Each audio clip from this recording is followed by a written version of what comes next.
సర్వసాధారణంగా స్త్రీలు ఎక్కువగా పూజించేది శ్రీ మహాలక్ష్మికే.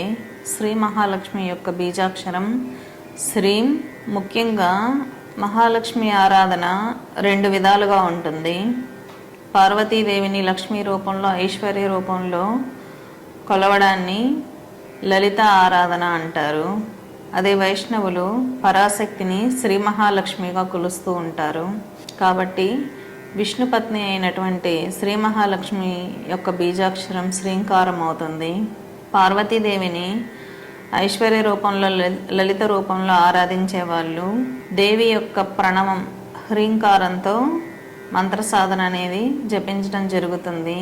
వైదికం ప్రకారం ఓంకారం అనేది ప్రణవం ఎలా అవుతుందో తాంత్రికం యొక్క ప్రణవం హ్రీంకారం అవుతుంది. కాబట్టి హ్రీం అనే బీజాక్షరంతో పార్వతీదేవి యొక్క తాంత్రిక స్వరూపమైనటువంటి లలితాదేవిని ఆరాధించడం జరుగుతుంది. వైష్ణవులు పరాశక్తిని మహాలక్ష్మిగా భావిస్తూ ఉంటారు కాబట్టి